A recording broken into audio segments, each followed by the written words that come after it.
Hello, Merry Christmas, Happy New Year, Happy Yule, Happy Saturnalia, Happy Kwanzaa, Happy Hanukkah, Happy Merry, Merry Happy. How's everybody doing? Welcome. Hi, Dars. Hello, Samantha, darling. Hello, Roxanne. Sings Roxanne. You know, I think we can let her forget that song every once in a while. And Stephanie, where's Stephanie? I don't see, why am I not seeing Stephanie's messages? That's interesting. Hold on. So I don't know about Stephanie. The SJW is Samantha, if that's what's happening there. Hello, hello, hello. Cookies and oh shit, you guys, let me tell you. Hi, Mike. Hi, Tavia. Welcome, everybody. No cyber snickerdoodles and cocoa. For me, thank you very much. Yesterday was one of those days where we just didn't bother with meals of any type. I mean, everybody's been grazing like ferals anyhow, but yesterday I ate cookies and candy and crackers and cheese all day. So today I've had none of those, and I don't think I'm going to for another day or two. So, it's okay, Roxanne. So I take it the SJs, there's Stephanie Beers that comes in, but SJW is Sam. You're amazing. Hi, Joe. Joy and jubilation. Yes, indeed. Yes, indeed. So you saw my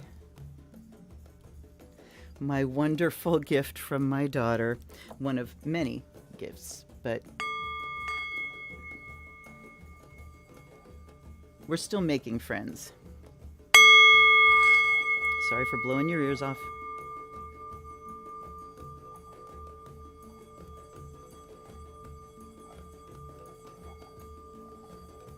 See, sometimes it comes in really loud, so I will be working with this, but I have been wanting a large Tibetan bowl for so long here. That side's better for dinging. Sorry if I'm blowing your ears off, you guys. I can't help it. I'm a play baby. You know that about me.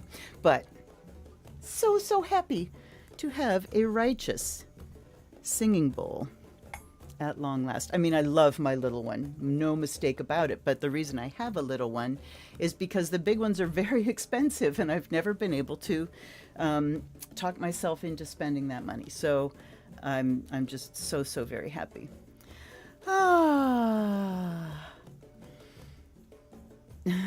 Green eggs and ham.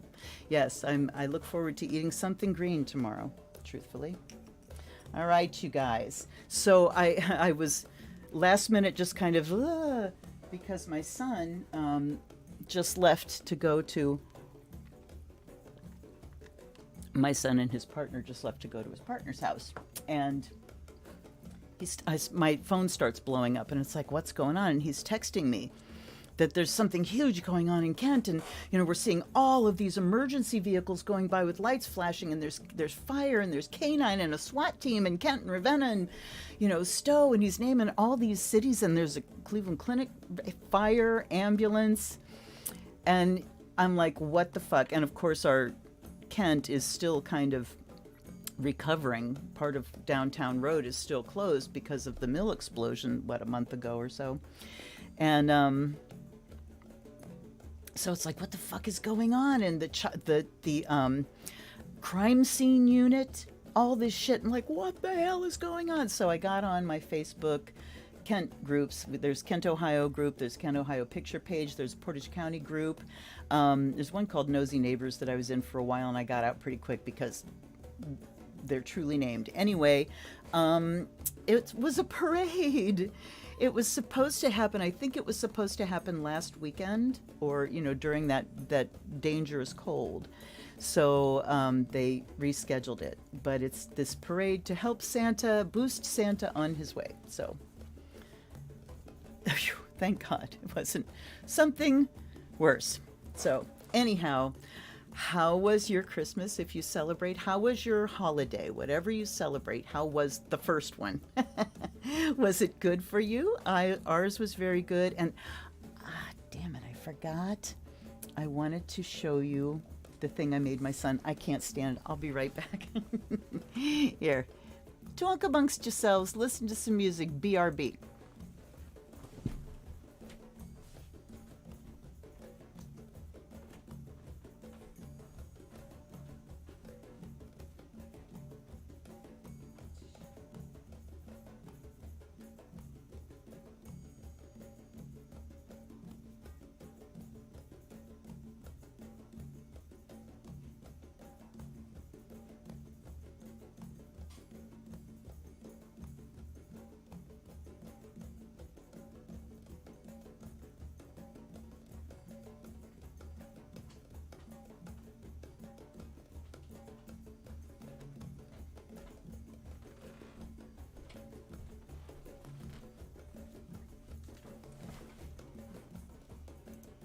So we have my hiccupy memory to thank for me using the Stairmaster of the actual stairs. So this, so I made cats for both of my daughters. I made beaded versions of all of our cats, all the living ones. I will work on the deceased ones later, but this, and for my daughter, I made a beaded thing of her Maine Coon named Tormund, who's all just rough and fluff, and worked very hard on that, and I forgot to get a picture of it.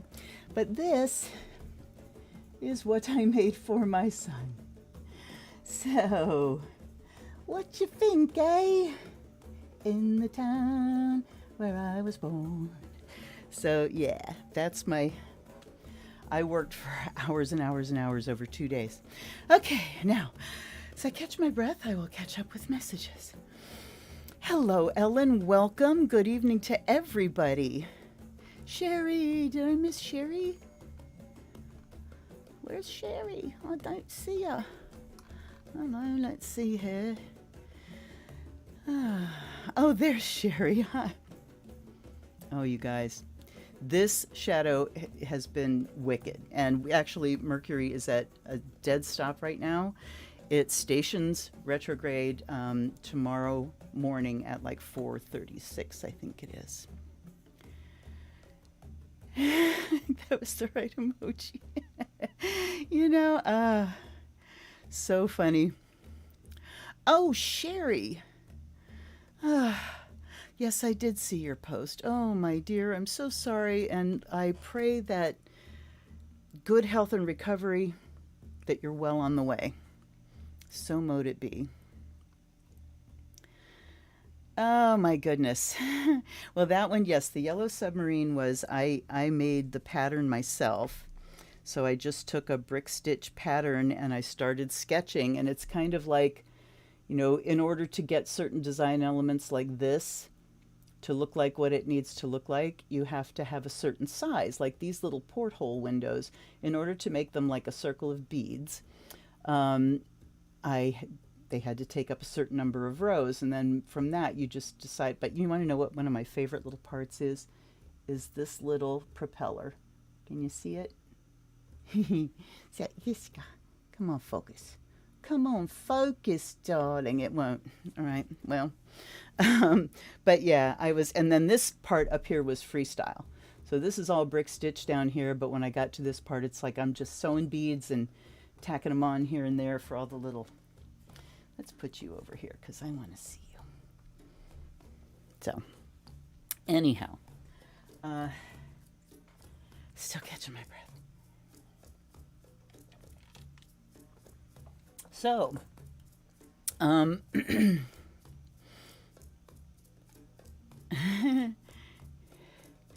thank you. So anyway, talking about the new year, you know, it's tempting to go, oh, I want to do a chart to see, you know, what the new year is going to be and to launch. But here's the difficulty. Here's why I can't do that. if you're looking at a chart of, say, for the winter, so for the winter solstice, that chart is the moment when the sun transits into Capricorn. And that happens at the same time all around the earth. Different time zones, it's going to be a different time in each time zone, but at the same moment around the globe, regardless of what the local time says, it happens at the same moment. But, because that's an astronomical phenomenon, okay? But the new year is a calendar phenomenon. And it's at, 12 midnight on January 1st. Well, that happens at a different hour for 24 hours all the way around the globe. So who does it first? Do we set the chart for that? Do you set it for local time? So, you don't want to be, you can't look at house cusps at all for something like that. I am wearing, yes, I am wearing my Pangerbon ones. So this was like the first, maybe the first or the second ones that I made. And maybe the second ones when I really got the pattern dialed in. But Pangerbon, I don't know if you guys are familiar with, there are these two animated movies that are done by an Irish production group. And one is called The Secret of Kells, and one is called Song of the Sea. Song of the Sea is a Samhain movie. It's just they're both just incredible. You have to see them if you haven't. But The Secret of Kells, there's a little fairy. There's a fae that the main boy meets. And there's a monk, brother, whatever, Brandon, maybe. And he comes to do, teach the illumination and stuff. But he brings his cat with him, and his cat is this white cat that he calls Pangerbon. And, which I guess means just good panger. And it's this white cat, and they need to do something once upon it, at some time, and the boy is kind of confined to his room. So the fairy, whose name is Ashlyn, calls Pangerbon and sings this beautiful little song to him about "You must go where I cannot." And so she enchants the cat to go do things. So these look like Pangerbon, and that's one of, even though he's black cat, that's one of Pyewacket's names. So yes, I wore Pangerbon today because I asked him today. I was giving him a good rub down, and I asked him to go where I cannot and help to facilitate messages tonight. So I was talking about not being able to kind of do a chart for the new year, but we can look at the planets. And the things that I want to say are, we kick off this year on a Mercury retrograde. So the birth chart of this year, whatever time it happens, or whatever, Mercury is going to be freshly retrograde, which means that the character of the year itself is going to be one of revision and review, and knowing where we are now, it's going to be a lot of wrangling, a lot of verbal wrangling, and verbal exchanges are not going to get us someplace. Mars is also retrograde, and it is retrograde in Gemini, so that means it is ruled by this retrograde Mercury. So that to me says that any movement forward with Mars and Gemini depends on communication, and boy, is it not going to be happening in a practical way. So there's that. Uranus is also retrograde. So our attempts at humanitarian stuff going forward, there's still a lot of review, a lot of discussion about that. And Jupiter has recently gone into Aries, transited out of Pisces, the sign of its old rulership, into Aries. So we're talking about, I called it the pompous ass position last time, of just the expansion of ego, and we could be talking about aggression on a global level there with Jupiter in Aries, because Jupiter is then ruled by that retrograde Mars, which is ruled by that retrograde Mercury. So it's gonna feel, I want to say, at least in the beginning, it's gonna feel like we are taking giant steps backwards. and we may in fact be. So keep your sights set on spring. When Pluto goes into Aquarius, dips his toe in for the first time, because that's, I think, going to slap us out of our wherever we're at the time. Let's see here. Just took off your lapis earrings. Oh, look at the stones on those, Samantha, because there's a lot of gold in those stones. Mercury and Earth. Yeah, Mercury and Capricorn is, structured thinking. But Capricorn also brings delay. And with Mercury retrograde in Capricorn, it's just like communication can't move forward. And I saw something today that was talking about, we talk about communication a lot. That in order to have, good relationships and this and that, we have to have communication. But it said, communication is nothing without comprehension. Comprehension is what we're after, and that is a very great description of the difference between Mercury ruling Gemini and like the third house, and then the higher octave there, Jupiter in ruling Sagittarius. That is opposite that third house where Mercury or where Gemini rules. So we can communicate our balls off, but if the other person doesn't comprehend what we're trying to say, nothing happens. So it does then put the onus on us to make sure that we know what we're trying to get across, that we understand what we're trying to say, so that we can try to find the best possible way to say it so that comprehension can happen. All right? Okay. Energy around the Supreme Court and Putin. So this is what I'm talking about with this stalling, and Mars retrograde says, aggression that goes nowhere, and Mars ruling Jupiter, meaning global things that we're still going to be, I think it's going to be painful for a while, of just slow, even though we got that wonderful gift of, Trump's a criminal, hey, big news. We're still waiting, and we could be waiting. And I also am fully expecting the Republicans to gum up the works as soon as they, step into as soon as they pick up the gavel in the House. Anyhow,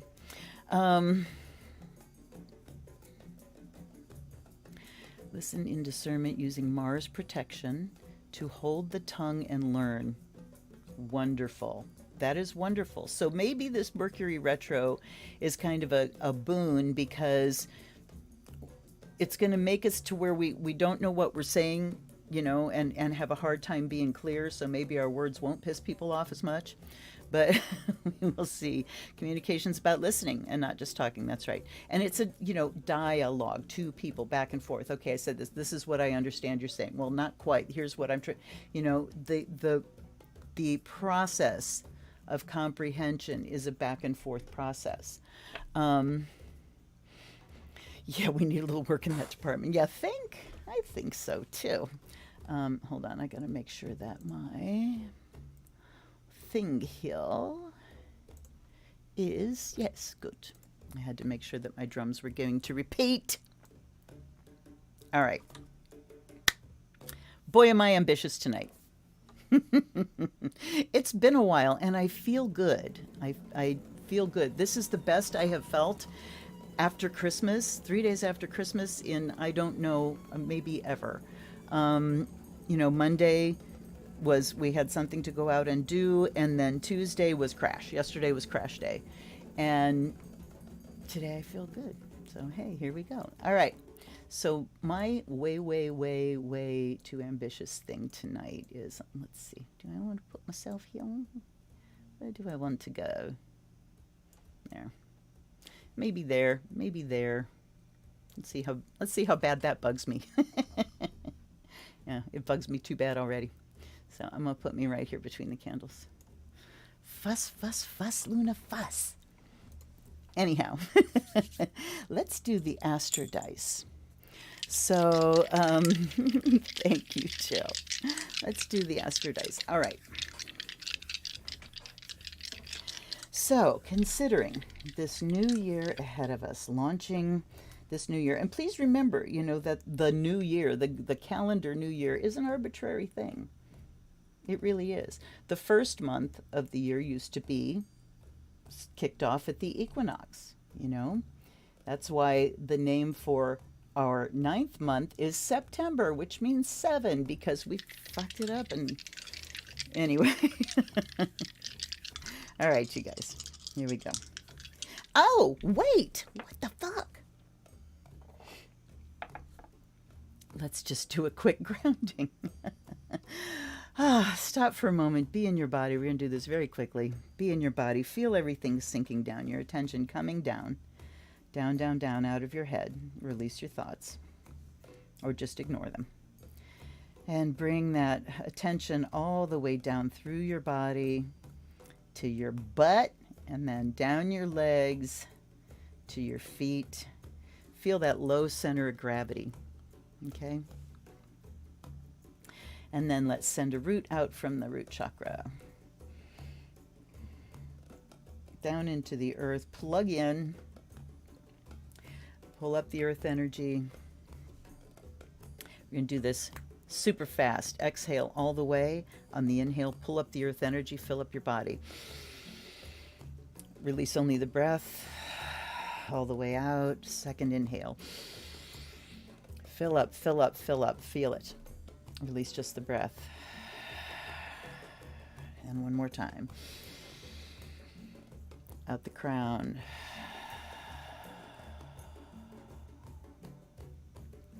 Wow, this time mine was a sphere rather than an egg. It's coming down all around me, touching the ground, sinking in, hugging that root.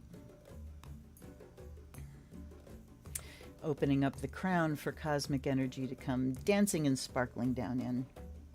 And you just feel it being magnetically drawn by all of the earth energy, calling to the star energy. Feel them link up, feel them spin through your body. This energy knows what to do. You've been doing these groundings with me for a while now. Some of you not so long, but long enough to have, experienced a full one. So just put your thoughts on it and it happens. You don't have to laboriously force it with your brain, all right? Once you've established that connection, all you have to do is think about it, and it's there. So all you have to do is think, I need my egg, and bang, it's there. And also talk to your guides about it. Hey, you guys, I need you there when I need to be grounded quickly. Please do it for me, Let's ask our guides and guardians, allies and ancestors in. Where did I put my flippin' lighter? There it is. I'm doing everything in higgledy-piggledy order because, Mercury.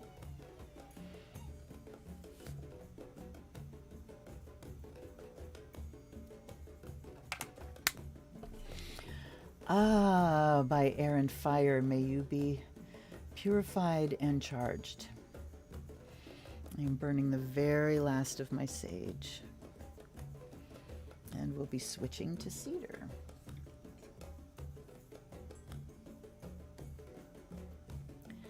By water and earth. Oops, wait a second. There we go. May you be blessed and made whole. So mote it be, and by the sound of the bell, may the space be cleared.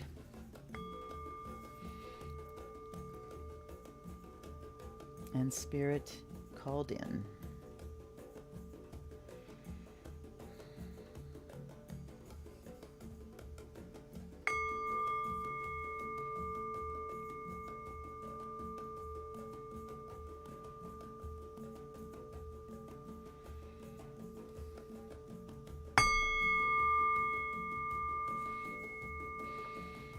Smells so good. I just want to plant my face over that bowl. All right. My guides and guardians, allies and ancestors, I welcome you here. I offer you fresh water, and I offer you the fire of Azrael. Please accept this gift. Please bring us your wisdom. Our ears and eyes are open tonight. All righty, now. Pangerbon, go where I cannot. Bring us the information that we need right now. Okay. We've got the moon in Virgo in the third house. Interesting. Okay, so what this is telling me right off the bat is that we need to pay attention to the day to day. That routine is going to be incredibly important. So the moon, we always think about the moon ruling emotions and reactions, but the moon rules habits. It rules day-to-day things. It rules domestic things. So it's saying you on your own, in your home, in your domestic situation, it is very, very important to have routines and patterns. That's Virgo. Regimens. Structure. Here's what I do. Here's my process. Virgo is about process. So it's about processing of emotions, yes, but it's also about just looking at your habitual process, looking at your routines. So for New Year's, this whole resolution thing, I've never done that. I've never done it because, why would I? But what you can do instead of, I'm going to do this, and it's usually something that's going to, cause us pain in some form, or that's a deprivation of some sort, So instead, let's just say that when this new year comes, I am willing to look at my habits with a very critical eye. That's Virgo.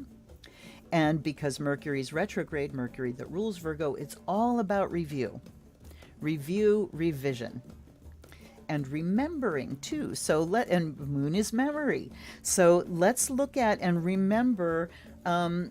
First of all, we look at the habits that we have now and decide what's working and what's not. And if we have things that are not working, can we go back in our memory and look at times when things were working better, times when my routines really did function well, and I felt functional. I felt that the structure that I created for myself was supporting me and what I wanted to do in my life. And then maybe put some of those habits in place again. Some of mine are, putting my coffee pot, having a coffee pot in my office here. I've had that for a while, but the last little thing was putting it on a timer so that it goes off. I set it up at night and it goes off in the morning, and I wake up smelling my coffee. And it was a time in my life when I was very, very happy, very, very happy. And I would wake up in the morning to my coffee pot going off on a timer, and I also had a little cassette player that went off on a timer, and my wake-up song was Pee-wee's Playhouse, the theme to Pee-wee's Playhouse, which is an amazing song to wake up to because it's like this island sort of, doo doo doo doo doo doo doo doo, this great little floaty thing, and then the alarm goes off and Cyndi Lauper wakes you up. And there's such great memory in that. Maybe I will look at getting that on my phone and I can wake up with Pee-wee's Playhouse again. So reviewing our process, discriminating and looking at our process, remembering the things that work for us and going back to those. And third house is about basic skills. It's about basic cognitive function and basic skills. Third house rules elementary education, where you are learning basic skills. You're learning language skills. You're learning reading, writing, and arithmetic. Those basic functions. You're learning how to think in a very foundational way. So looking at our foundations and asking, are they working for us? And what things that might not be working for you have become habitual. So it's time to bring the habitual into consciousness, because what makes something a habit is it's no longer conscious. It's no longer being consciously thought about. You just do it. It's in the unconscious, in the subconscious, that just drives you to do those things. So this is a time to take a look at our routines and our habits and say, are they functioning for me? Is this process the process that is best for my health? And what fundamental skills can I learn, or what fundamental skills can I go back to that I already have but have lain dormant for a while, things that I feel like I've moved beyond? What can I go back to that can really help me to update and to function my best in this new year, to give me the best chance at being happy and healthy and functional? Okay. Tavia says, moon is where we feel safe and what nurtures us. Yes. Virgo purifies those things. That's interesting. It will show where the blocks are. Yes, yes. The blocks are that need cleared. Absolutely. Deciding what needs to be done is more of a ritual than as something habitual. Well, what is a ritual? A ritual is something that we do the same way every time, every time, every time. And if we're, practiced in our rituals, we're not thinking about them anymore. It's just the steps are there. You move from one to the next. But I would say deciding what needs to be done as more of a ritual. Well, I mean, the thing is, there are two different things here, because what we want to look at is our habits. And if your habits are working for you, great, leave them be. But it's the questioning process. What is working for me and what isn't, what needs tweaked? And yes, when you decide on something that is going to be a health regimen, how do I make that habitual? And that just takes time and devotion. At least 3 weeks, 6 is better. So you can do something on your calendar and just say, I'm going to do this for 5 minutes every day, for 10 minutes every day. Something that reminds you, so you do it for long enough that it then becomes a habit. Okay. All right. Doing it ritually means you're doing it with more focus. Yes, I do get that. That's what I mean. There's two different things. Habitual is unconscious. Ritual is, yes, hyperconscious maybe. Hooked in conscious. Yes, I do agree, Samantha. Thank you. Okay. Now, God, we're half an hour in. I got so much here. I have actually 8 decks over here, and they're going, oh, Luna, you're getting too complicated. But here's the thing. I have 6 Tarot and 2 Oracle. And what I want to do with the little red die, the tiny, tiny die, is I'm going to use the Tarot decks. Each deck is going to represent 2 months. And I will take maybe just 2 cards. 2 cards from each deck, 1 for each month. And then we can look at a read for the year. And then I've got the Oracle decks that I will toss the die, and it will either be odd or even, to say which deck to kind of add something to what's going on in those 2 months. We'll find our way. We'll see how it's going. 13 watching. Thank you for that magical number. And please hit the like. Do me that favor. Give me that gift. Thank you much. And wait. Before we get started, I have to show you. First of all, and Laura in Florida is not here tonight, but she sent me a wonderful gift on Christmas, and I just used it to buy myself a new deck, and I can't wait till it gets here. And Roxanne sent me a gift. Thank you so much. Look at this, the Herbal Astrology Oracle. I've taken the plastic off, I've taken the paper band off, but I have not even looked through them, and I will be shooting a video on this tomorrow. And the ones that I got from my daughter, 2 that I was not aware of, and that makes me so happy. This is the Celtic Book of the Dead, an oracle to steer your life journey, and this is by Caitlin Matthews and Danuta Mayer. And Danuta Mayer also did the artwork for the Witches Oracle, so I'm very much looking forward to that.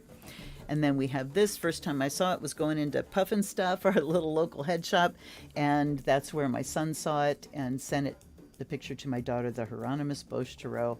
There's another Bosch Tarot that was, I believe, U.S. Games, might have been an LS deck, but I mean, just check this first of all. Just check this, please. So I'm very excited about that one too. That one I've kind of looked into a little bit more. The structure is fucked up. It is the deck of my nightmares, and what a perfect thing for Hieronymus Bosch, because it's almost all court cards.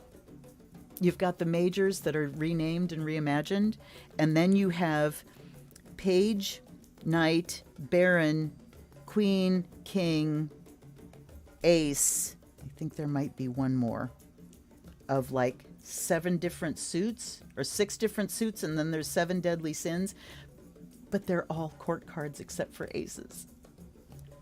So, challenge. This is going to present a challenge. So those, yes, you can look forward to those videos coming soon. And let me show you tonight's decks. Hanson Roberts, the one, not the actual deck, but a newer version of the one that I read with professionally for my entire professional career. I went for tried and true ones. The Ethereal Visions Tarot. The Black Tarot by DeBry. Don't have a box for this, but the Robin Wood. Tarot Grand Lux by Ciro Marchetti.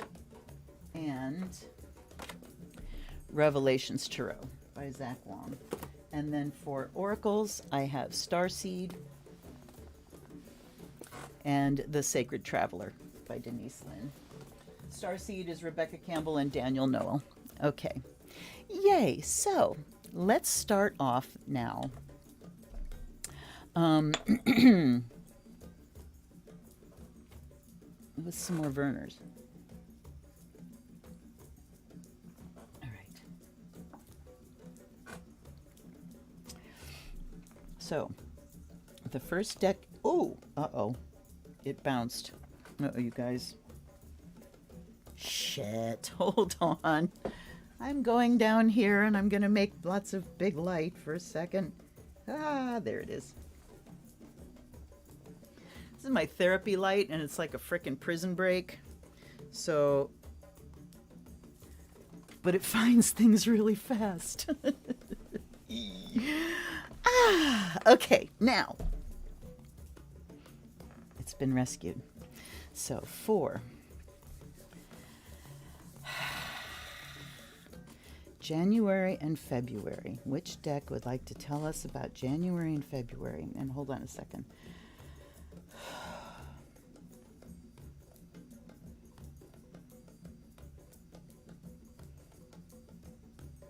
Wanted to connect with my guides a little bit more. And this is the number 2. So, Ethereal Visions is starting us off. The search for the tiny die. I know, I live in fear of it going away. Oops, come on.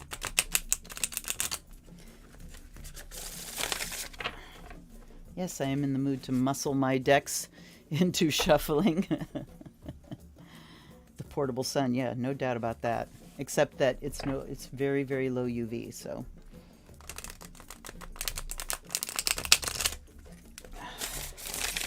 And I'm going to shuffle that way one more time. I think I'm going to do these one after another and leave the ones out for each one. So we can kind of look back. And it'll be interesting to see if things come up, twice. Because I've done this with just one deck and it was very good. Ages and ages and ages ago. All right, tell me. And they're telling me to cut to get the cards. Which way do you want me to cut? That way or that way? Okay, that way. January. Let's do this. And February. All right. January. Oh my God.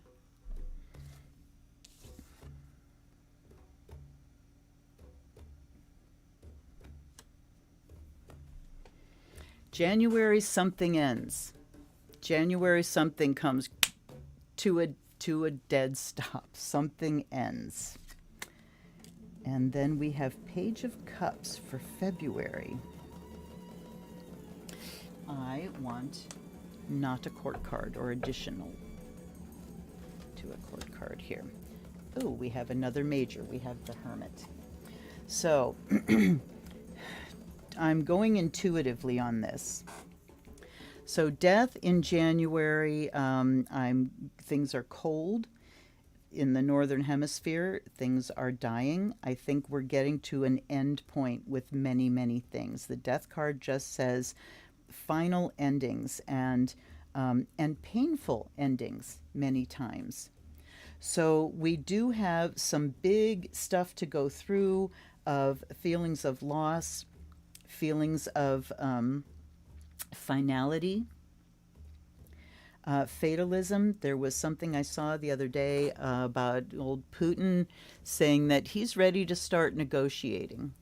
And he also said something about nuclear war being even more possible now. So, I think we are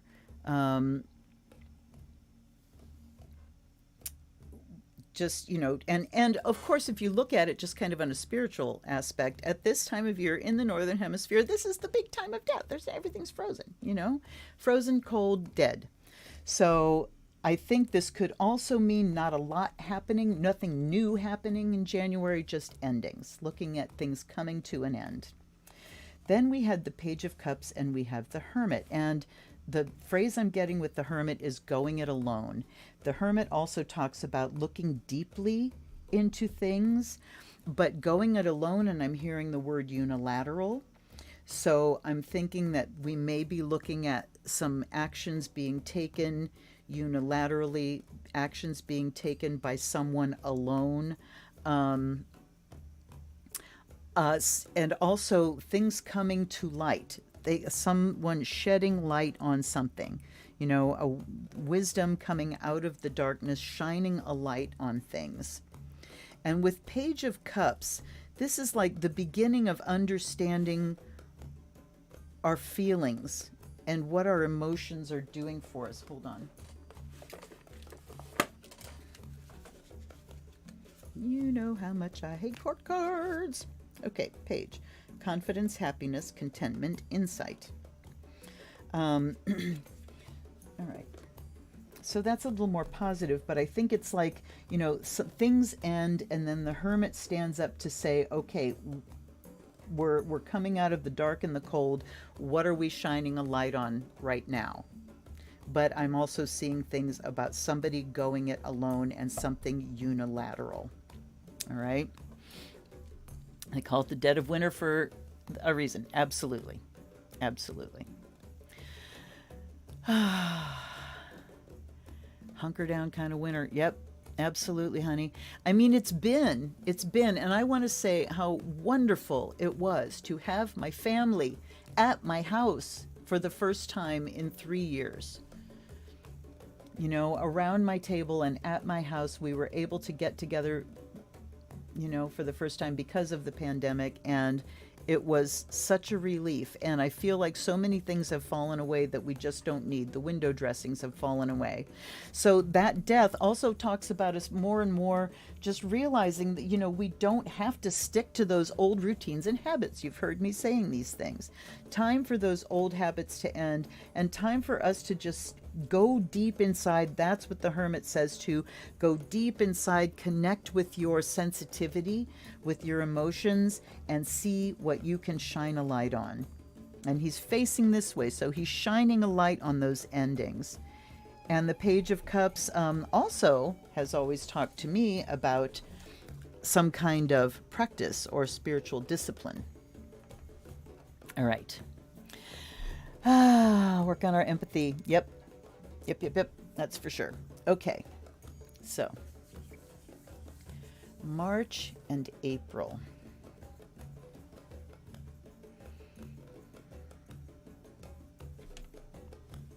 And we have number 5. Ciro Macchetti. I'm going to try to shuffle these. For some reason, decks that I picked tonight, there's some notoriously stiffies.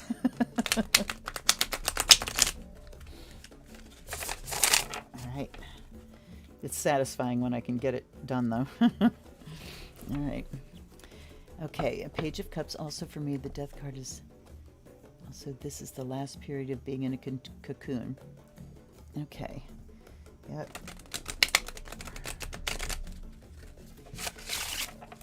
Well, and remember, too, there's no beginning without an ending. So death is clearing the way.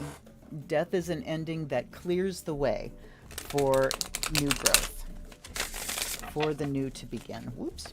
Okay. So, let's see. March and April. What did they want me to? How do they want me to pick? I'm just going to cut for all of them, okay? You guys got that? I need to cut for them all. March and April. March and April.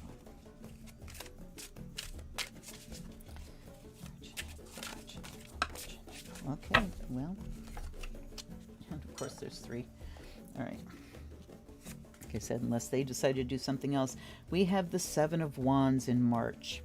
So we're going to be, March is going to be a time to stand up, stand your ground, stand up for your principles. We're going to be holding something back. Okay? This is pushback. This is making a stand. It's courage. It's bravery.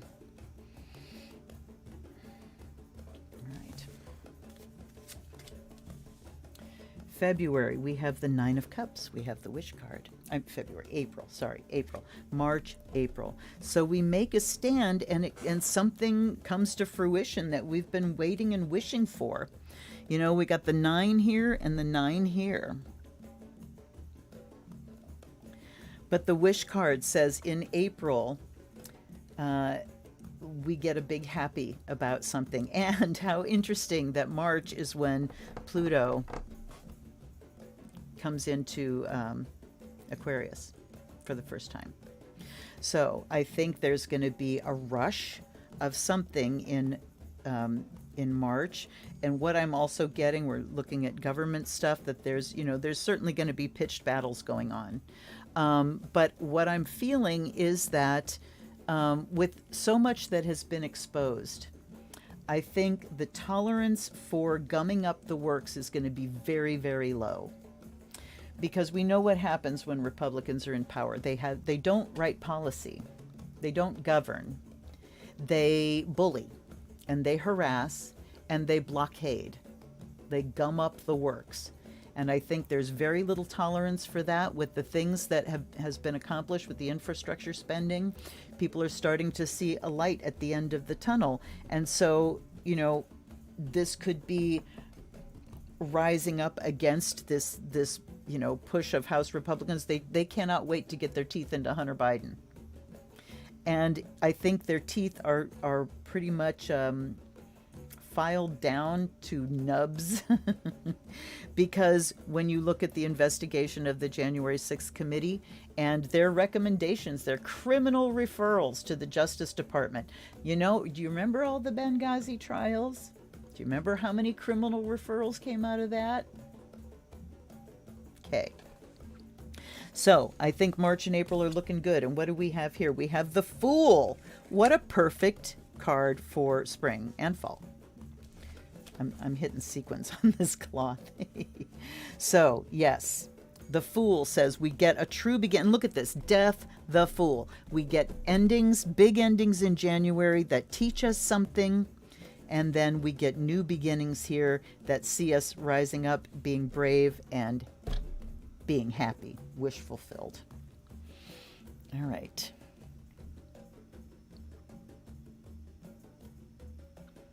The end of pages part. The end, okay. I don't understand. It's all right. It's okay. It's all right. Hey, hit that like button if you're watching and you haven't done that yet, please. And thank you.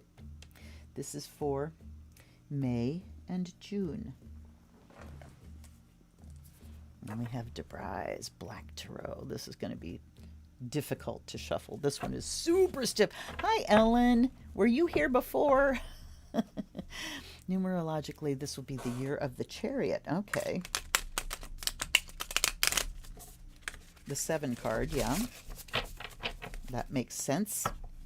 The Mystic 7. 7 is a number that resonates through so many spiritual traditions. Wow, that deck is painful to shuffle. So we're not going to do that anymore. Let's do this. So January, February, March, April, May, June. Tell me about May and June.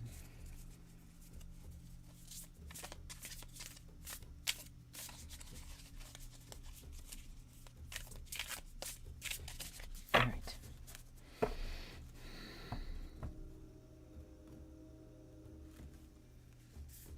It's very interesting when you're talking about it being the year of the Chariot, being a 7-year, because it's not going to start out that way. It's going to start off with, like running through knee-deep mud with all this retrograde stuff. And And the Chariot to me is also about, I mean, it's kind of success, it's empowerment, it is empowerment because it puts you in the driver's seat. I've always seen it as, you know, a driver's seat card. Remember who's in control, or remember what you're in control of, right? And then you can move forward if you just recognize where the control lies. Okay, so we have 8 of Spheres, which is 8 of Pentacles here. And he's kind of juggling. So that talks to me about skill. It talks to me about being able to keep things in the air, to keep many different things going at once. The book for this deck is really nice because the meanings are very short and sweet. They give you just a little bit for the upright and a little bit for the upside down. And it's awesome. Okay, wait a minute. Is this these spells? Come. Okay. Refers to mastery of a skill. Yes, usually in isolation from others. So we're going back to the Hermit here. It implies hard, tedious work and encourages seeking help. So it is the apprentice. You know, you see the classic tarot, somebody sitting at a bench working. It's the card of getting your hands on the tools, right? Putting things into practice. So we've had, you know, our big review time in January and February, and then we have things starting to go our way and a new beginning in spring. And then once we get to Beltane, it's all about getting your hands on the tools and putting things into action, really taking advantage of the things that you've reviewed during that retro period of Mercury. And then, and that's probably going to be when we're back in a retro period, but it's about implementation, skillful implementation. So while you're reviewing and you're thinking about the things that you want to bring into your life, think about whether you have the skills that you need to make things the way you want them to be, and know that you can learn skills. You can learn skills. You know, you can always take on something new. I saw messages going by. Yep, what skills and talents you want to put to use or learn how to do better. Exactly. It's about implementing, skillful implementation. Is it the year of the rabbit? Wow, Tavia. My son is a rabbit. Does that make sense to me? Anyway, yes, it does make sense to me. All right. A charioteer doesn't use reins. Oh, that's awesome. So it's willpower that guides. Okay. So it is skill. It's skill. And June or May is when we're really going to be called to put our skills to use. And then we have the 3 of Cups here for June. 3 of Cups, June looks like a summer of celebration, of things where we can actually let go and have a good time. And, wait a minute. Since we're going 3, let's go 3. And let's do this. I'm going to put the Moon and Virgo and 3 over here. So 3 of Cups is about joining together. It's about celebration. And then we have the 9 of Cups as well. So from April to June, we've got 9 of Cups, 9 of Cups. Some things are going to start going the way that we've been wanting. However, that resonates for you. Wherever you are in this wide world, some things are really going to start going our way. And when they repeat like that, that's why I use different decks for everything. Okay. So, and you know, just getting together to celebrate, to be with each other, to enjoy company. You know, it doesn't have to go much deeper than that, of just having enjoyment in each other's company. But it also, you know, we're asking here for kind of a prediction-y sort of thing to see how things are going to be going in our world and the things that impact all of us. And of course, that is political. So yes, I would say things are going to start going our way and there will be things to celebrate. Now, July and August. This is 5. We already did 5. 6. And I realize I have not been doing the oracles, but I will. Maybe we'll do the same thing with the oracles. So we have Revelations Tarot here, and I am going to turn cards because this is a deck that has both an upright and a, boy, those shuffle weird. What the fuck? All right, they're cut. This deck shuffles like it's not cut correctly. You know, do you have a deck that's not cut evenly? The decks that are notorious for this are the ones that come in a box where the deck is split in half, side by side, and those typically those halves get cut separately, and so you'll have one half that's just a little bit longer than the other half, and when you try to shuffle them, they just come out in chunks. This really didn't look like a deck that was going to be that persnickety, but let's just do this. And you know what? I also didn't. I want to flip them again. Hold on.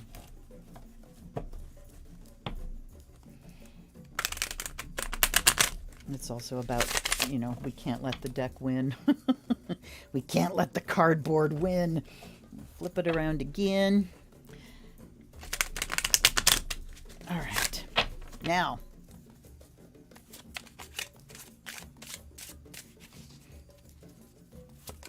okay.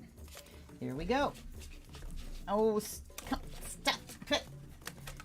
This deck is escaping. It decided it was going to like shoot out sideways and hit the floor. All right, so we have 2 of Pentacles reversed, and we have the King of Cups. All right, so 2 of Pentacles this way. So somebody's sitting and kind of juggling. And then this is just kind of dropping the balls, things not going quite the way you'd like them to do. So 2 of Pentacles talks about having your ducks in a row as far as your resources go, juggling of resources, whatever your adeptness at handling your resources. It can also mean decisions. What's up, what's down? Which way should I go? Weighing and balancing, making decisions with resources. So come July, there's going to be a hiccup as far as managing of resources.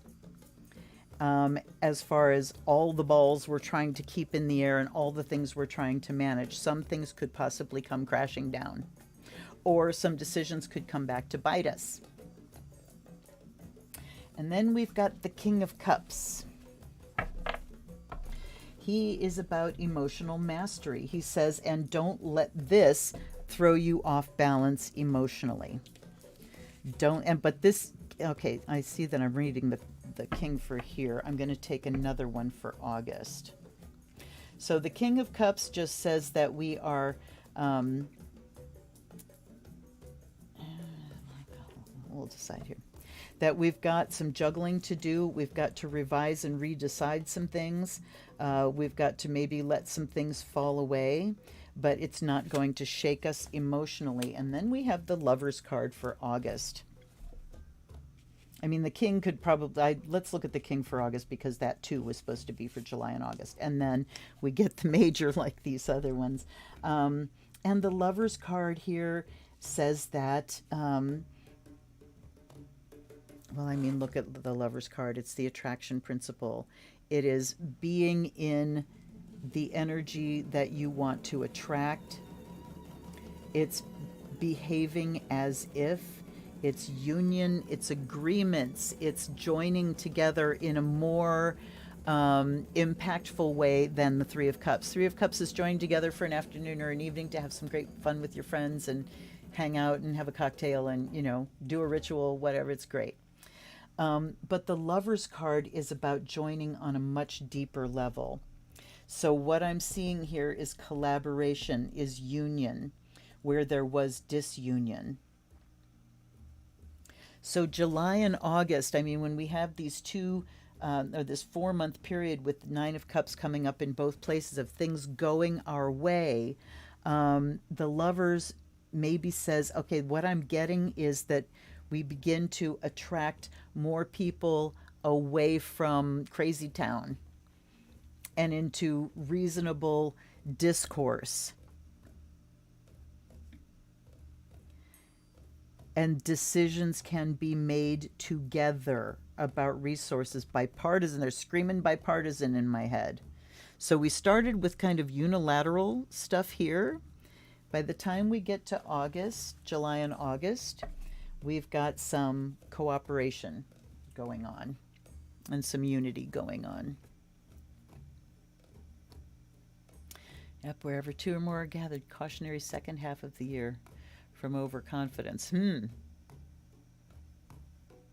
Well, yeah, pride goeth before a fall, after all, eh? All right, so September, October.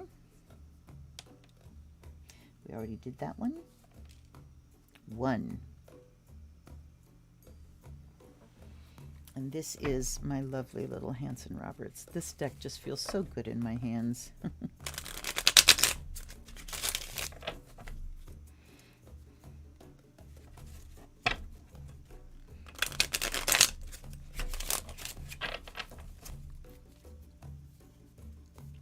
At the solstice, the most light, those cards are dark. Yes, that is interesting, Tavia. And you know what I was thinking about as I was getting ready, that just the deck that gets chosen for each part is going to be significant. And I was really thinking about this Debray deck.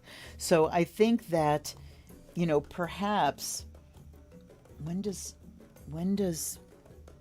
Pluto go back out of Aquarius? I think it is like in July, June or July, if I'm right. Do you remember, Tavia? And so, you know, we could really be dealing with maybe the last of the ick revealing itself. All right, let's see. The Ethereal Visions is the perfect deck for winter. It's so light and white and clear looking. Okay. So we have September, October. We've got the 7 of Rods again. And now we have the Star. I knew the Star was coming out. Didn't know when it was coming out, but I knew it was tonight. So September and October, once again, we have to kind of stand up. You know, there's never going to be a time politically in a democracy when you can just kind of relax and there's no more back and forthing and everybody's, you know, just cooperating and having a great time and, you know, no more work to be done. It's never going to be that way. Not with people involved anyway. So 7 of Rods says, you know, we had it in March, back again in September, opposite months, right? Let's see.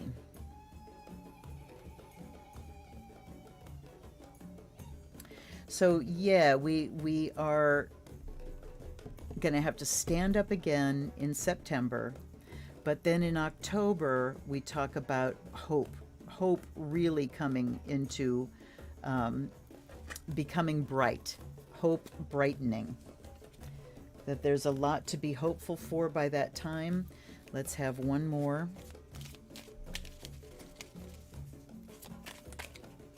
Ooh. So we're just going to take what came straight up, which was the Ace of Pentacles. So we get a new start in that period, September, October, in a very practical sense.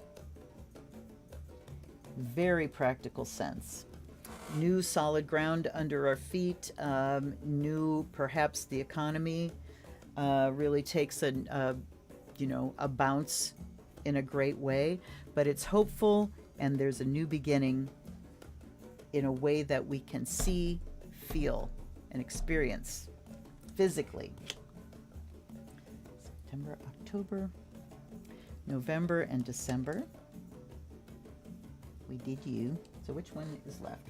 3, 4. Number 4. So we don't even have to roll for this. This is. All right.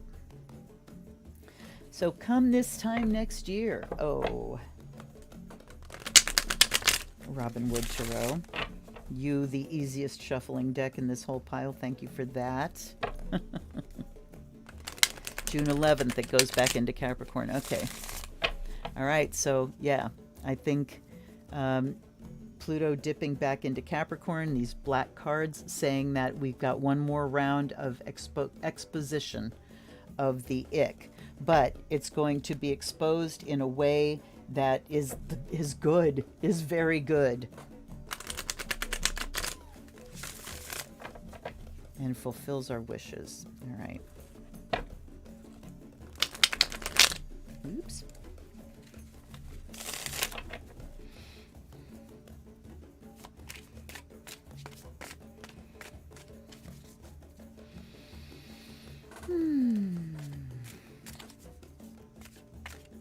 November, December next year. November, December next year.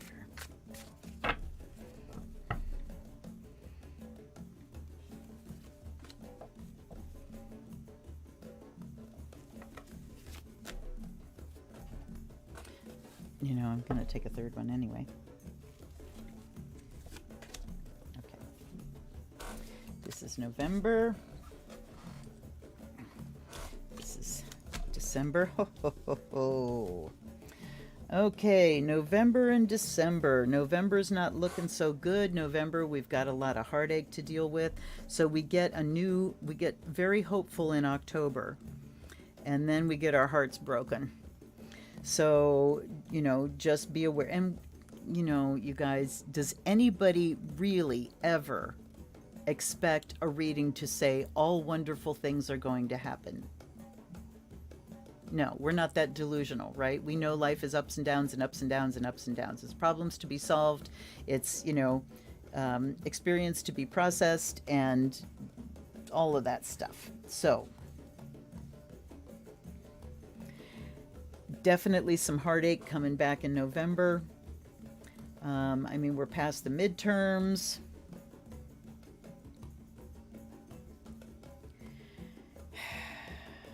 And then we've got the Knight of Wands. So then in December, things go charging forward. Knight of Wands to me is about movement, travel, go, go, go, right?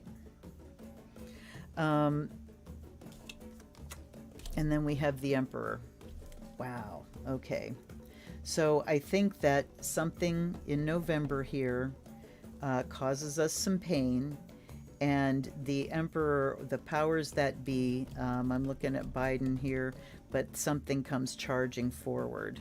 And look at, he's charging in the direction of those three of Swords. So I'm saying that December is the reaction to this.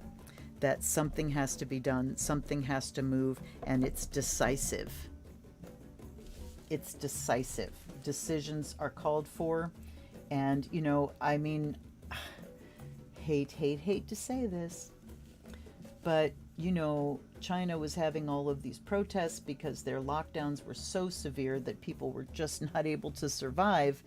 And so they relented, and the country is being absolutely inundated with COVID. Their hospitals are in trouble. You know, we're not through it. We're not through it yet. So I pray that that's not what it is. I mean, anything that's saying, you know, heartache in November, collectively, there's so many things it could be. But I think we come charging back in December. And, you know, we've learned a lot. We've learned a lot over the last few years. We have learned ways to stand up and have our voices heard in so many ways. I still have ResistBot on my phone, and I still use it when something, because I hate making calls. So I use ResistBot to talk to my representatives. Okay. So we can actually work on healing them. Yep. That's right. Okay. So let's look at, and I'm just going evens or odds.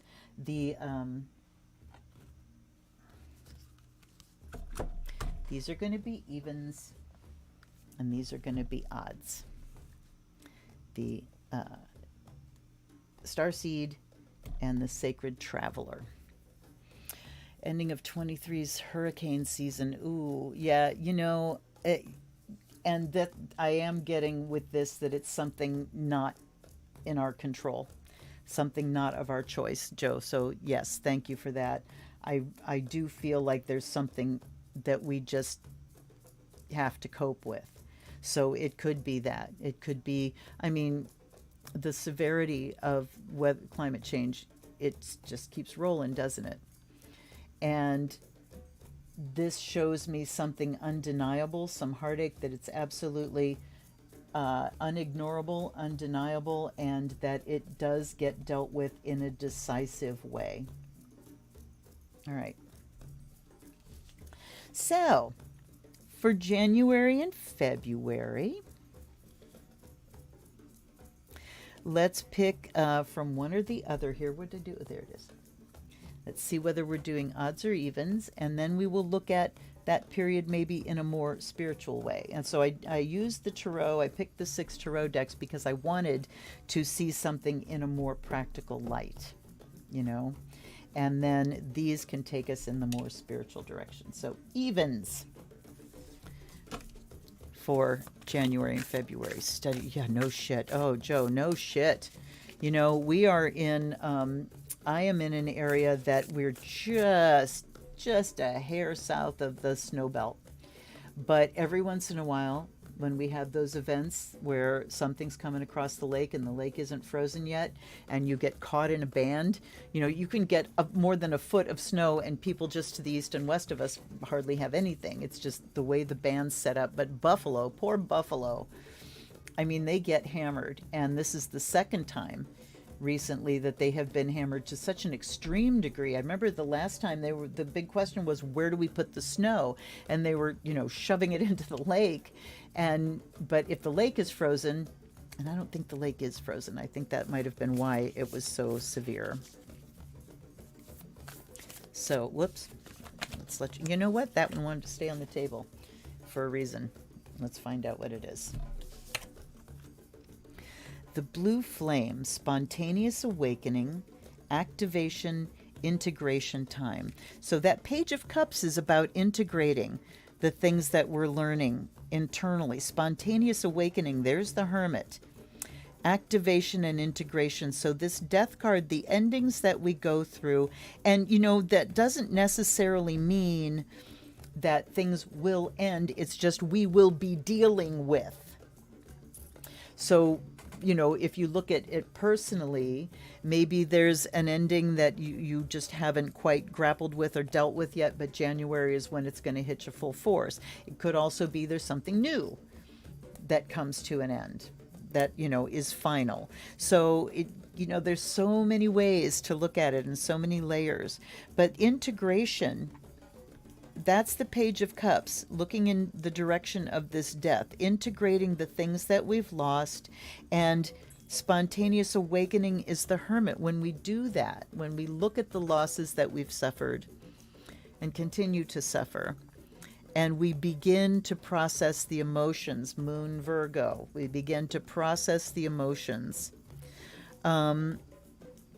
it does bring us an activation and an awakening and gives us the opportunity to integrate those lessons into our energy field, to integrate them, to let them change us. This is what initiation is. This is what mystery is. Mystery is those lessons that you become, those experiences that change you, that it's impossible to relate to somebody else how they changed you and how they impacted you, because we're not in the realm of logical mind. We're in the realm of mystery. So January and February can be a great opportunity for that, to deal with those endings, start to deal with the emotions, and see what kind of enlightenment, what kind of awakening comes when you know, kind of approach these things in your solitude. All right, March, April. Evens. Okay. All the waves towards Buffalo. Yeah. Yep. Joe, in California now, San Diego is scheduled to accumulate. Oh my God. Oh, San Diego. Now, see, I was seeing that in Northern California too. They were calling it an atmospheric river, that these clouds and things are just getting funneled across, and you've had huge rain events, and there's more coming. So when the ground is already saturated, and Northern California just had an earthquake, and that they're not the only ones. The Ring of Fire's been kind of waking up and getting active. Oh, lordy, lordy. Stay safe, absolutely.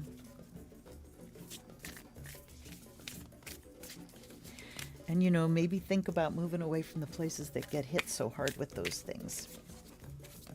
All right, March, April. What's our message for March and April?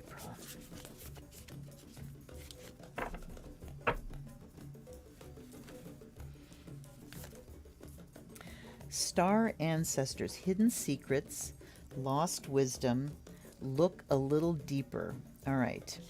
So March and April is asking us to look a little bit deeper. So we start processing in January and February. Our curiosity is activated and awakened. And really, you guys, I think I was talking about this last week, just how valuable curiosity is. That it can maybe pull us out of our habitual reactions to things. If something's happening and we're getting triggered, being triggered is a habitual reaction. So habits, looking at habits, habitual things that are programmed in. These don't have to be conscious things, but we can bring them into consciousness. We bring them into consciousness. We figure out, oh shit, I do that. Oh, I didn't know I did that. I do that. And there's an awakening there of some things that you do that you were just not conscious of. And these can be things that are there from your childhood. They get implanted before you can be objective about stuff. Okay. But the star ancestors, let me look here. Hidden secrets, lost wisdom. Yeah. So I'm going to tell you the deck that I just ordered as a prezi from Laura in Florida. Thank you so much. It's called the Wisdom Keepers, and I cannot wait to get my hands on this deck. The faces, it's like a deck of guides. Every face and the eyes, they're just big faces. They're very detailed. They are so expressive. The eyes are so expressive, and I'm looking forward to getting lost in those eyes and, inviting these new guides into my life. And star ancestors here, this talks about lineages that go beyond our genetic ancestry. This is spiritual ancestry. So March and April there, let's look at maybe delving a little bit deeper into our spiritual ancestors, those cultures that we feel very drawn to, always conscious of practices that may be closed practices. For instance, candomblé, voodoo, hoodoo, there are practices that are closed for good reasons. So we are sensitive to that, but that doesn't mean you can't research them. And it doesn't mean you can't, delve into that part of your spiritual history, of your past life history. It's definitely the time for looking deeper and recovering things that have been lost. And the Fool card showing up there talks about that kind of recovery, giving us a fresh start. Sometimes, and this is true, just because something is spiritual doesn't mean we can't get bored with it, or that, practices can't become so habitual that they're not really breathing anymore. So, if you're doing ritual, and my great example of this is the Catholic Church. When prayers are just, Hail Mary, full of grace, the Lord is with you, blessed art thou among women, blessed is the fruit of thy womb, Jesus. Are you listening to any of the words you're saying? Do they mean anything to you anymore?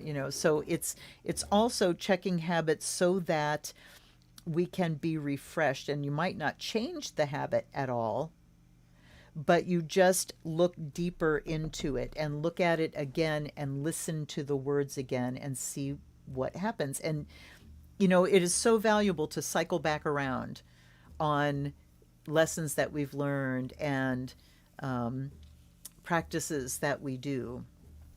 And I'm thinking about like a book called Mists of Avalon that I read for the first time in the early 1980s. And I've read it countless times since then.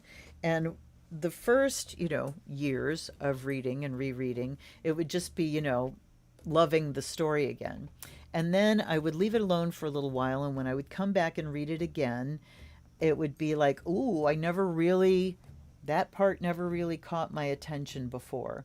So as we move through life and as we learn and as we change internally, some of these old things that we revisit can show us some very new viewpoints.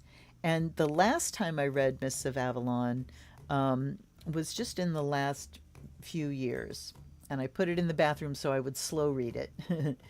And the end of the book where Morgaine is old and the Lady of Avalon and finally, and Lancelot finds his way there and they have this conversation, and oh my God. And I realized it couldn't, it was just kind of like, oh, finishing the book, blah, blah, blah, but it couldn't land because I wasn't a crone yet, I didn't have that part of me activated yet that could really read that part and go, oh, wow, I really get this now, So we approach everything from where we are, and it is very, very good to revisit things that are old and dear friends with an eye to looking at them more deeply. All right. So there we go. There's the star ancestors. All right. March, April. I'm not sure how this kind of relates to the timing, but we'll just keep going here. I'm not going to try very hard to strenuously, connect them with the tarot, but we'll see what happens. Okay, so May and June. And we have evens again. So, and this one stayed on the table. How convenient. All right. This card came up twice when I was putting this deck, pulling it and asking it in. This card is called We the Hathors. Deep Love, Mother's Milk, Birth as a Portal. So here's the dark, and here's this card of birth and mothering, and we've got that 3 of Cups and 9 of Cups, 3 and 9 in a feminine suit, and the 8 of Pentacles, a feminine suit. That's kind of the the even numbered, the 8 of Earth, talking about skills and foundational skills. And this is talking about mothering, mother's milk, nurturing. And then we've got the celebration here. So May and June, it's time for women to be heard loudly and clearly. And women coming forward in this period where we've got more dark coming up. And birth as a portal. So thinking Supreme Court, some stuff might be going on with, what is it, Dobbs here in June. Mother's milk, birth as a portal. The subject of birth maybe as a portal to change in our world. Okay, as the body weakens, the spirit strengthens. Yes, indeed. All right, so I'm picking this one up. It must be an odd one ready to come out. All right. July, August. Yes, it was indeed an odd one. It was a 3. Pluto is feminine. Yes, she is. And there's a one of my favorite astrology books from, when I very first started learning is called Astrology, A Cosmic Science by Isabel Hickey. And the reason I love this book so much is it is made the way I'm made. It really comes at things from an esoteric, spiritual way, And she, in the original copy of that book I had, which was a hardback, she did not include Pluto. when others were at the time, because she felt that it was too early, that we hadn't been watching it long enough to really make decisions on it. So then when I got the second edition of her book, there was a new little section at the end, and it was Pluto Minerva. So she talks about, because Pluto is a god, right? That's the masculine side of it. But then there's Minerva, wisdom. So she talks about the two sides and the choice we get of Pluto Minerva. So that's a very interesting thing to look into. All right. July and August. Ooh, all right, we'll just take the upright one. And July and August, where we've got the Lover's card and the King of Cups, we have rainbow blessings. Blessings are showering your life. All right. End of summer looks to be a good time for us. What else do we have? Joy and delight and grounding. Open your heart to joy, go deep, explore your roots. So, yes, blessings showering our lives in July and August. I don't know what more to say about that. Not much more to say. All right. Let's look at September and October. And we've got 3 again. Funny how they're splitting the year between them. Okay. Oops. Time to build that ark in the backyard. Yep, Doris. Oh, see, I got to catch up here. In the southern desert, 200 miles from the coast. That's good. Yeah, desert gets cold at night. Ellen, yes, I know. The books are fabulous. Unfortunately, there was a love the works and hate the artist thing in recent years, which is just, it's all just a very sad situation. And I adore those books. Okay. September, October. What are we doing in September, October? Oops.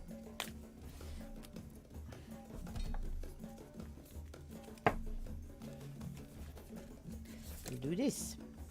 Vast vistas, expand your horizons.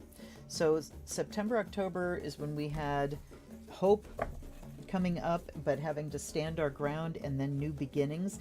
Expand your horizons, vast vistas. So that new beginning with Pentacles could really have us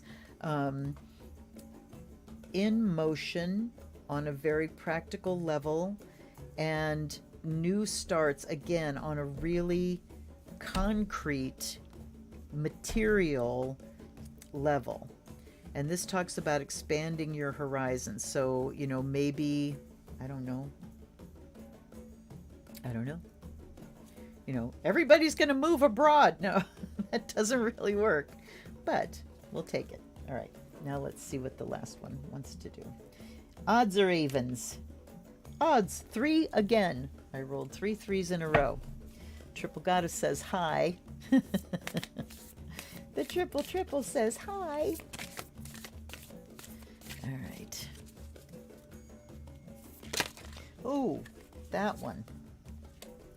Fellow travelers, support is all around you. Okay. So this heartache and that Knight of Wands,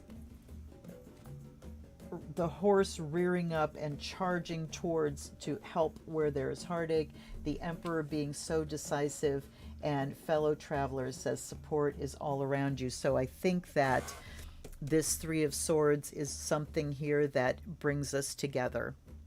And nothing brings us together like disasters, right? Although some of them don't. COVID really divided us, but that wasn't COVID's fault. What divided us was fucking idiots who decided, whose big plan was to inject bleach or to just let it wash over the country. There has been so much that has happened since then that I think we forget just how heinous the inaction was at the time of, so many, literally hundreds of thousands of people that did not need to die. looking at that over there. So what I'm seeing here is whatever it is we're dealing with, maybe multiple things we'll be dealing with at the end of the year. This time, there's an adult in charge. This time, our fellow traveler is a very skilled person. One of our fellow travelers who is in power is a skilled person and is our knight in shining armor and is an action taker and will take action that is effective, and we will feel that support. We will feel that support. Okay, let's see. Yeah, COVID, you're right, Tavia. You're absolutely right about that. COVID brought inner circles together. It brought family pods together. It made us look at who we trust, who we will let in, who we can have agreements with, that we're going to keep each other safe. To have a family that everybody was sad, but nobody copped an attitude or kicked up a fuss about not being able to get together for Christmas. And the second Christmas we were on track to do it, and then there was exposure and we didn't know, and it was just like, I'm sorry, we can't, and we drove presents down and dropped them off and came back home and then got on Zoom to open our presents. But yes, it strengthened our personal circles. And it also really gave us a clear view of why we want people in our inner circle and why we don't want others in our inner circle. About who we can trust and who we cannot trust. There was a big division there. COVID taught us a hell of a lot, and I think maybe, that's some of the lessons that we'll be processing. All right. Now, I'm thinking that I'm going to put these back and maybe just do a couple more general readings for Essence. Let me see. I'm going to stick these back in a way that doesn't make me have to shuffle a lot. Okay. So, any questions anybody wants to look at? And when I made the title and said, from Limboland, this is that limbo of between Christmas and New Year's, and that pause. And interestingly, I was watching a thing about the 12 days of Christmas, and that initially it was a time when men did not have to work for those 12 days. It was holiday because dead of winter, crops are in, not much you can do out there, so you got to kick back and party. And of course, the ones that didn't get to do that were the women that curated the feasts and produced the feasts and produced the parties and stuff like that. So that's where we are. We're at this place of just pause. We're at the place of pause.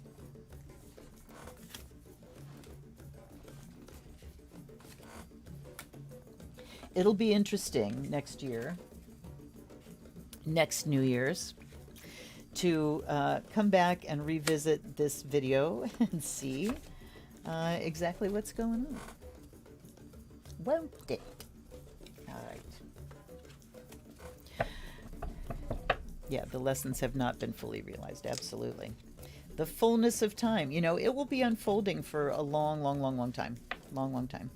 And when you think about it, when the pandemic hit, they immediately were going back to, the influenza pandemic of the early 20th century. And this was all new because the people that lived through that were gone. We didn't have people that went, oh yeah, I remember, and this is what it was like. Plus, it was so different then. The landscape was so different. Everything about our lifestyles was so very different that it was like looking at something really foreign. So what could we really learn from that? So, I think a lot of things that we could have learned from that might have been rejected out of hand because those were different times and we have different things now, So I think, yeah, the lessons keep unfolding as long as the people that have lived through it are around to say, I remember what happened you know? So, yeah. Let's see. Start shaking awake in some that we are all members of the Terran tribe. Yes. Well, we are all members of the human race and the animal races. We are animals too. And we can kind of forget that. All right, I'm going to throw the die one more time and get just a final one for all of us. 5. Giro Macchetti again, and then let's do an odds or evens. 1. All right, Giro. Unsocialized little kids will develop differently. Well, you know what? This is interesting because when we were homeschooling our young children, and that was like one of the first things that would happen when you'd say we homeschool, and somebody would be like, "Oh, you know, how do they get socialized?" It's like, well, they live with people. First of all, they have family members. We don't keep them in a closet. Kids going to school is not natural socialization. There is no other situation in life when you are sequestered with a group of people that are only your age. Is there? There isn't. So, I think that some of the things that kind of got challenged and may have gone away during the pandemic are some artificial constructs that maybe should go away. You know, the fact that we know, through science, we know that adolescents and high school age kids, their brains are going through such intensive development that they do not do well. They need more sleep. They do not do well thinking at 7 o'clock in the morning, and yet we make them get up and be at school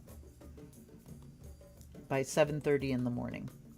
Doesn't matter how much we know that they just don't retain and they won't be functioning well that time in the morning. We do it anyhow. So, you know, hopefully we can start questioning some things. And also, you know, these Republican states, these red states that are doing their best to dismantle the public education system and to privatize it.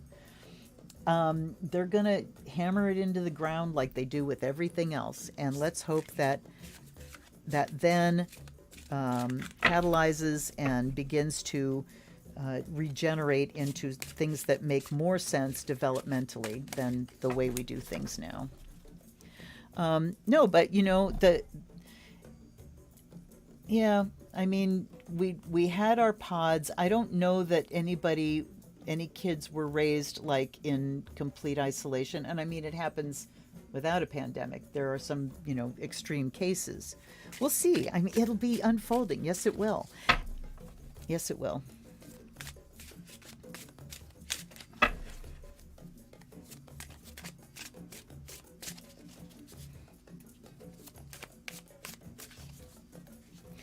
I've got so much wandering through my head right now. Also, the fact that, you know, we're having such challenges now to women's autonomy, and as we always have, and so many of our young people are saying no to having children now. Don't want them, not going to do it. People getting fixed, people, you know, and I kept hearing the term population crisis. Now, first of all, I don't know how we can have a population crisis by our population getting smaller. What the crisis would be an economic one. Try to imagine 1 year without any babies, 1 or 2 years without any babies, or with very few babies. Just think about that for a while and see what comes through. Yeah, Joe, absolutely. You know, absolutely. Like Lord of the Flies sometimes, you know. All right, I'm going to take one more here. So we have, ooh, look at the two queens. We have the Ace of Cups, and we have the Queen of Wands and the Queen of Swords. Holy shit, you guys. So where do new beginnings come from? The women. The women taking up the assertive roles, the women taking up leadership roles, bringing their creativity, their passion, their demands, and the Queen of Swords being very unemotional about it. You know, I think we've really, the recent years, have put the lie absolutely to women are too emotional to be president. Yeah. Fuck that shit. All right, so we've got a new beginning, but the beginning is about women coming into those traditionally gendered roles, male gendered roles. I'll move this here. And bringing about a new beginning based in empathy, based in compassion, based in joy. And I'm just going to take off the top now. Then we've got the King of Coins, the Four of Swords, and ooh, looky there, the Eight of Pentacles reversed. So we have the Four of Swords in the center. Rest, regeneration, a break from the battle. And it's not, I'm hearing the word surrender, but it's not surrender to the other side. It's surrender to energies that are going on at the time. It's surrender to exhaustion, you guys. Surrender to exhaustion. So whatever you're doing now, and you know, I'm going to try to step away from the political here, but I think that you know, our new beginning of compassion and emotion comes with understanding the creativity of women. I'm seeing so much now about, with this internet age, of research and the exposure of the women that were making art in the Renaissance that, of course, didn't get mentioned at all. It was all about the boys, who were mostly gay. And so, you know, looking more deeply into our history, again, that was a theme tonight, looking more deeply into what women have created and putting the, giving the credit where it's due. And understanding, you know, more women in science, more women in politics, more women in positions of power. That's what we need. But this talks about surrendering to exhaustion, looking at when we need to just step back and take a break. Here's the King of Coins. All right. And here's the Eight of Coins. Hold on. Ooh, damn. You know, do you know what I'm seeing here, guys? I'm seeing a labor strike. This is skilled work that is on its head, and this is a break from the battle and the King of Coins. So we're talking about what happens to the economy here when there is a general labor strike, when people have really had enough and are saying, I'm not doing this anymore. Okay, the pitch is back. Yes, Sammy. Yeah, baby. All right. So on a very individual and practical level, this is talking about taking whatever breaks you need to take. You don't have to have your hands on the tools at every moment of every day. Really recognizing your abundance and your skill of utilizing resources in a way that allows you to take a break. There's the Devil. There's the Tower. Holy shit. And the Four of Wands. Damn. All right. So we definitely got some stuff coming up here. This pause that we're in, this limbo land, take full advantage of it. Lay down the tools. Make it easy on yourself for the rest of this week. Really take part in, or take, what do I want to say? Just the things that you have, the beautiful things that you've made to eat. Delight in those things this week. This is the week of really enjoying what your money has brought, what your resources have given you, and to lay down the tools, not work too hard, relax, rest, enjoy.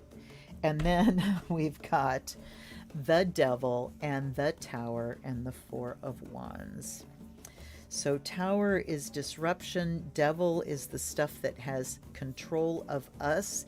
So the Devil is, those kind of addictive things, and the Devil can represent bad, pernicious habits. Things that have more control of you than you have of them. So we're back to the habits here, and the Tower says we can disrupt those bad, pernicious habits. And I'm, looking at this on a broader perspective. It's like the ick that comes up with Pluto's little dip into Aquarius and back out. The stuff that shows itself can be foundation shaking, can be things that really shake our foundations and bring the last of the toxicity, which, that's a dream. We're just in the beginning stages of this, you guys, but can bring another chunk of the calcified, icky, dogmatic stuff come crashing down. Obsessive, controlling, domineering, manipulative, all of those things that the Devil represents can be disrupted. And then Four of Wands, look at that. I mean, this isn't this. Oh, it is the Six of Wands. I'm like, wait, this is the laurels. This is the Six of Wands. I'm a little dyslexic too. They're Roman numerals. Sorry.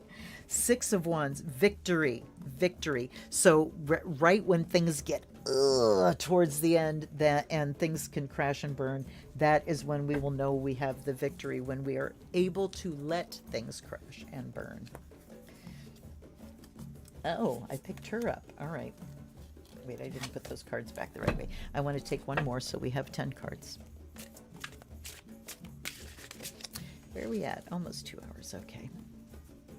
No, I'm just going to take off the top. And here we have the Magician. Manifestation. Now, this is manipulation too, but this is manipulation for a purpose, in order to create, in order to begin, in order to manifest something new.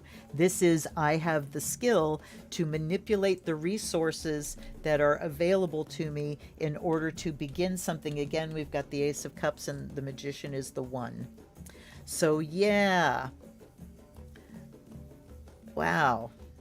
All right, let's take a look at one of these oracle ones, and then we'll wrap it up. And we will wrap it up. See, I've missed doing this so bad that it's like, no, I'm ready to settle in for a long ride tonight. And it hasn't actually been that long. Ooh, all right. There we go. Let's just grab everybody that turned themselves round. And I watched the Buffy episode last night where she said the, watchers did the hokey pokey and turned themselves around. Okay. Overcoming obstacles. You can overcome anything. This one, okay, let's turn these over. This one says, staying focused, hold the course, solitude, in silence, peace prevails. That's harking back to that Hermit card. Staying focused. And then we've got these other two. Great adventure, take a risk, venture forward, and answering the call, the time is now. So, yeah, this is going to be a big year. There's going to be some big shifting and changing going on this year. We got the biggest, heaviest planet doing a big, big change. This is Pluto, the Devil. This is Aquarius and Uranus, the Tower. That's fabulous. It's amazing. So, the obstacles that are put in our way, we have the skills to overcome them. We can stay focused and stick to our guns, hold the course. We can take our time in solitude to regroup. We can take a risk. What was the one over here that was talking about expansion?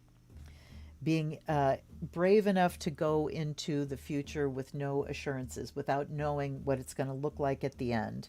But answering the call says the time is now to be present in your life, to be guiding the chariot with your will. Thank you so much for that, you guys. In the chariot, Now, see, I always talk about hands on the wheel with the chariot because I have imagery of um, that I've always used about people that are like doing the victim thing, that you're trying to drive your car from the back seat, that your hands are not on the wheel, life is something that just happens to you. The chariot is about taking the wheel, and it's not about things that just happen to me, it's about where I am taking myself, where I am purposefully going. So there's the will. So yeah, the time is now, and Happy New Year. So, our New Year's plans, my gang is coming up, and we are going to have a Hero Quest night. Hero Quest is a board game that is done like Dungeons and Dragons, but it's got the quests, or the, what do they call them? I don't know. But they're all laid out very easily, and I get to be Dungeon Master, and there's little characters that you move around, and you can build these doors and walls, and it's really fun. We started it several years ago on New Year's Eve, and we haven't revisited yet. So this year I am demanding that it is Hero Quest night. So we will be having a lovely time, and I hope you will too. I hope that you will stay safe. I hope that you will stay home or at a safe place with friends and people that you care about, because New Year's Eve is one of those amateur nights. New Year's Eve, St. Patrick's Day, amateur nights. People that aren't used to drinking are drinking and driving. So please, keep yourself safe. Enjoy, by all means enjoy, but keep yourselves safe, and I wish you the happiest of New Year's. Let's see.